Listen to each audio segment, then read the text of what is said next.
Partons à la découverte du frelon à pattes jaunes, une espèce exotique envahissante qui fait beaucoup parler d'elle. Faisons machine arrière.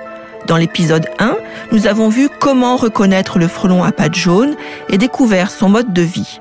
Nous avons aussi appris comment il est arrivé en Europe au début des années 2000 et quelle a été son expansion en France.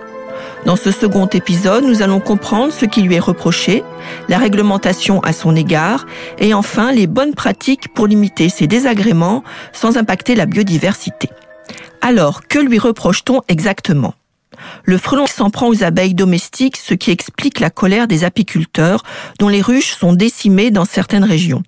Sa capacité à se multiplier et à étendre son territoire rapidement inquiète également les communes et leurs habitants. Selon les organismes de veille sanitaire, il est estimé qu'un nid peut engendrer entre 5 et 10 nids l'année suivante. En milieu urbain, le frelon à pattes jaunes va à la facilité et chasse principalement des abeilles domestiques qui sont nombreuses. Elles constituent 66% des proies et en zone urbaine dense, cette part peut aller jusqu'à 80%. C'est principalement cette forte pression sur les abeilles domestiques qu'on lui reproche.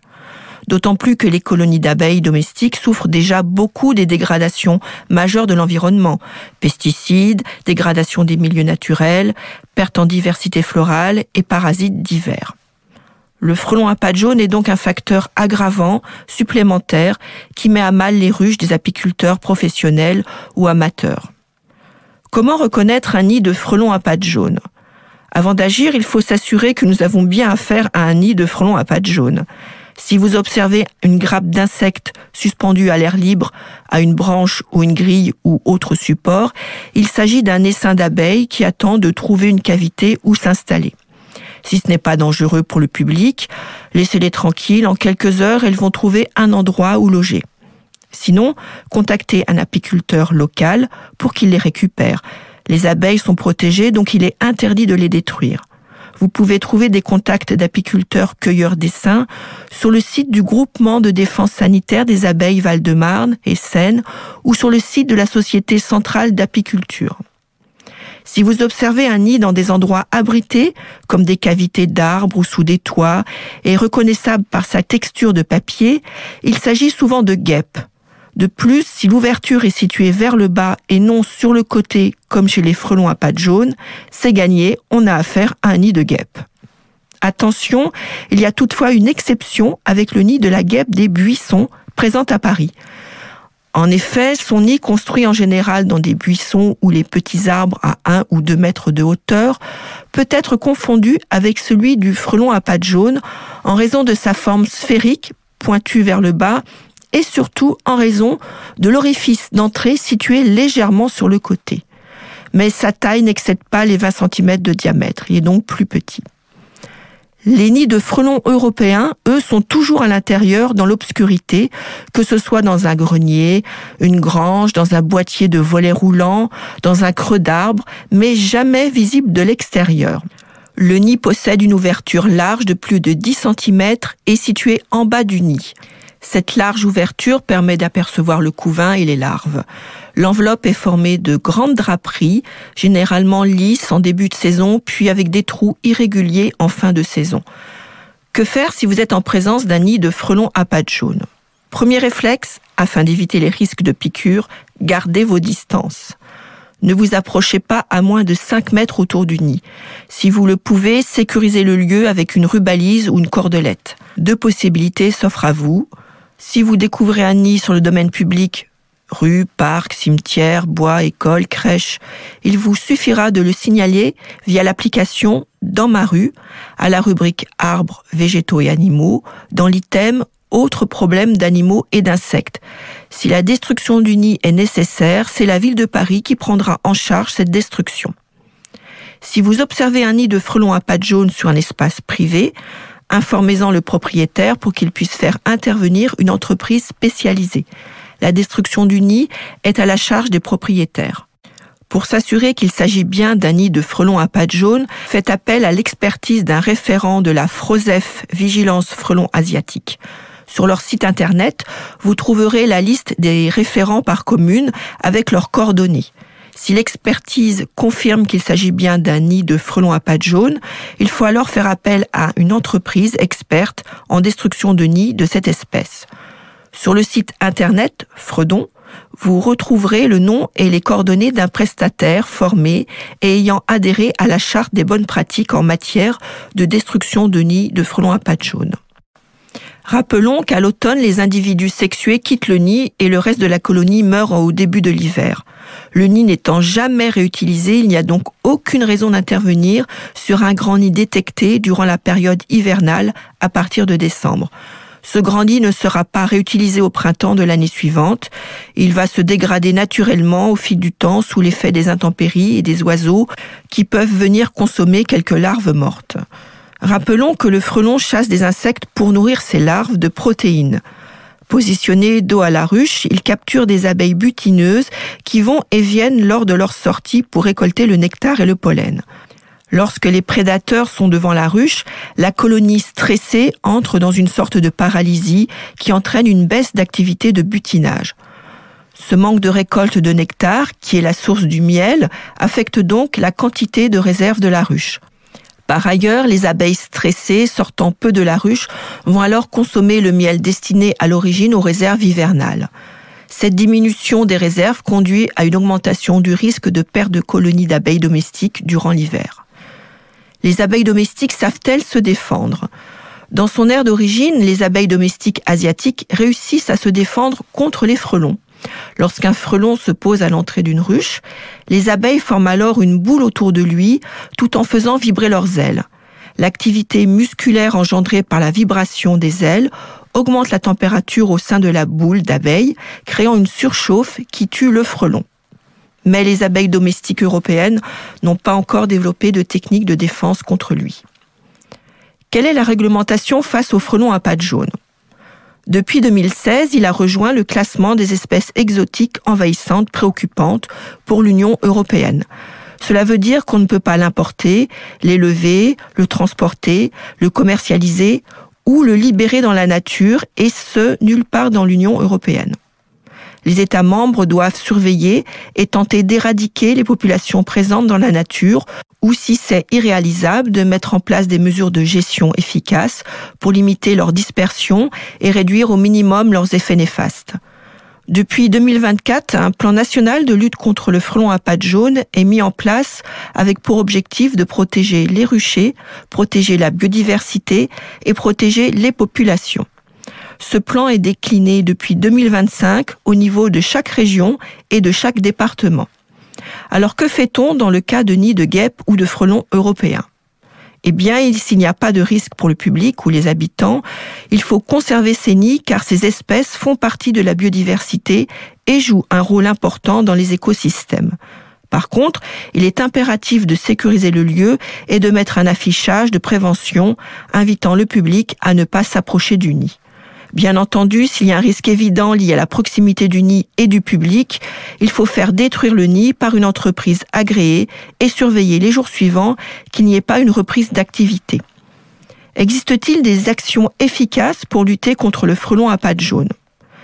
Après 20 ans de présence et d'études, les premiers résultats des études scientifiques et d'expérimentation en lien avec les apiculteurs apportent un début de réponse sur l'efficacité de différentes méthodes. Le premier moyen d'action est la destruction des nids à l'aide de produits biocides de synthèse. Cette méthode a recours à des produits toxiques injectés dans les nids. Cette destruction nécessite donc un usage encadré et surtout la récupération des nids traités pour éviter l'empoisonnement d'autres espèces comme les oiseaux qui se nourrissent des larves. Si cette technique est efficace en théorie, elle se heurte au problème de la localisation des nids qui ne sont pas faciles à voir car cachés dans le feuillage et pas faciles à atteindre car très haut à la cime des arbres. Donc, en l'absence d'une détection efficace des nids, l'effet sur la population globale de frelons à pattes jaunes reste encore limité, mais elle permet de réduire la population. De plus en plus d'entreprises utilisent un biocide fait à partir de pyrèthres d'origine végétale, ayant un impact environnemental a priori moins important que les biocides de synthèse. Si vous devez demander la destruction d'un nid, nous vous invitons à consulter les entreprises qui auront signé une charte de bonne pratique des destructions des nids, car elles s'engagent sur le respect de consignes environnementales. Une destruction de nid avant octobre est plus impactante car les fondatrices, qui sont les futures reines de l'année prochaine, n'ont alors pas encore quitté le nid. Le frelon à pattes jaunes n'est pas actif la nuit. Tous rentrent au nid le soir. Il est donc conseillé que la destruction se fasse tard en soirée ou la nuit pour éliminer toute la colonie et ainsi éviter que de nouveaux nids soient reconstruits à proximité par les individus survivants. Examinons si le piège des frelons à pattes jaunes est une bonne solution. Attention, les modèles de pièges artisanaux avec des appâts divers ainsi que de nombreux pièges vendus ne sont pas bons à mettre en œuvre car ils ne sont pas assez sélectifs. Ces pièges ne capturent qu'un faible pourcentage de frelons à pattes jaunes et énormément d'autres insectes très utiles dans l'environnement comme de nombreux pollinisateurs. L'impact de ces pièges est alors négatif et nuit directement à la biodiversité locale. En effet, un piège bouteille avec un appât d'alcool et de sucre capture 95 à 99% d'espèces sauvages comme des mouches, des abeilles, des guêpes, des frelons européens, des papillons et seulement 1 à 5% de frelons à pattes jaunes. Les observations réalisées par des apiculteurs les ont conduits à imaginer des pièges dont la forme, l'accès à l'appât et les contenus d'appât à utiliser rendent les pièges plus sélectifs, ce qui limite les dommages sur la faune locale. Ainsi, en agissant sur la taille des trous d'accès et des trous de sortie des pièges et la mise hors d'atteinte de l'appât, la sélectivité a été améliorée. Alors, quels pièges sont conseillés par le plan de lutte nationale contre le frelon à pattes jaunes ? 3 pièges sélectifs sont conseillés. Le piège de type coréen à ailes, le piège japonais et le piège NAS à grille néopie jaune. Dans ces pièges, le compartiment contenant l'appât, liquide sucré, bière, ne doit pas être accessible.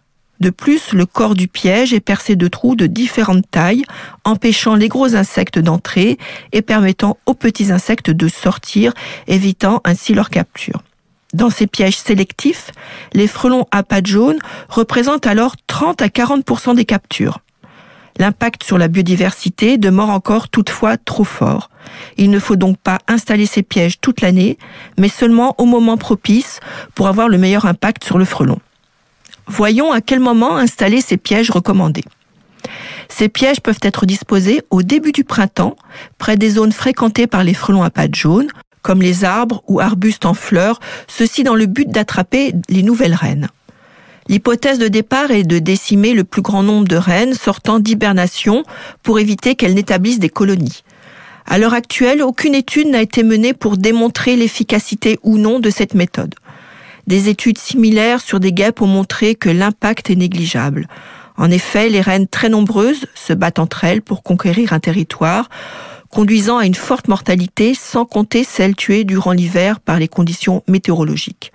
Seul 1% des reines fondatrices survivraient aux conditions climatiques et au combat.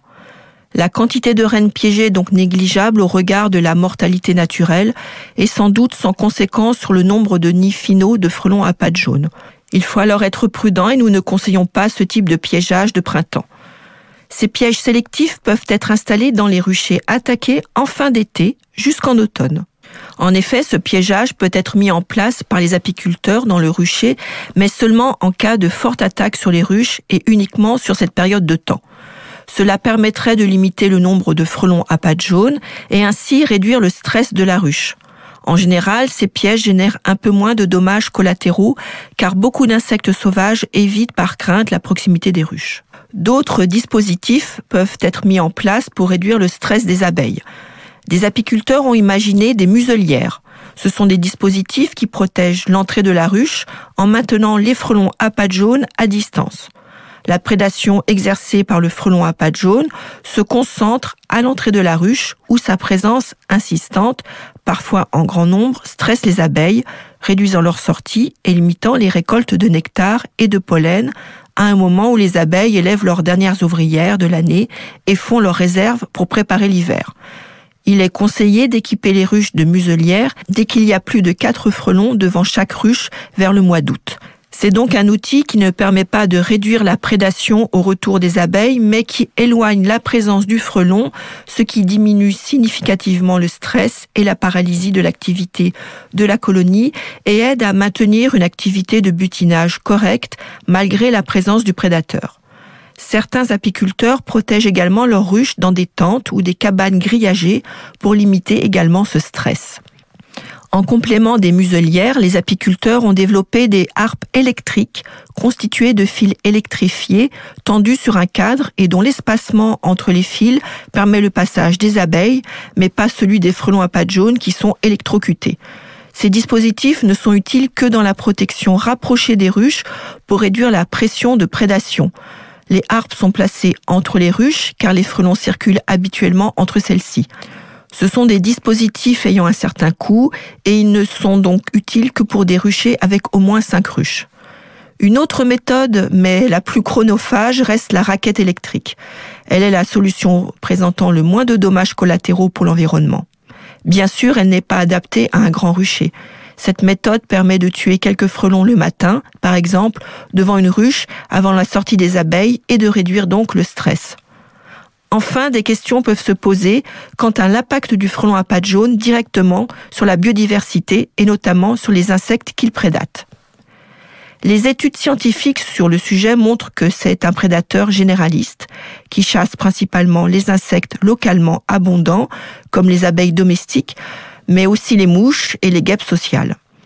Une étude menée en France, notamment par différents chercheurs du Muséum national d'histoire naturelle, suggère un impact limité sur les espèces sauvages de par ce comportement généraliste et opportuniste.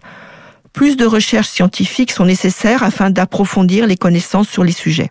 Ce qui est certain, c'est que l'éradication du frelon à pattes jaunes est désormais impossible. Il nous faut donc apprendre à vivre avec en limitant son impact sur les activités apicoles, tout en prenant garde toutefois à ne pas impacter le reste de la biodiversité, car un remède peut être parfois plus nocif que le mal. Pour conclure, il semble important de rappeler que le frelon à pattes jaunes ne constitue pas, et de loin, le principal facteur affectant l'apiculture, les pollinisateurs et la biodiversité plus largement.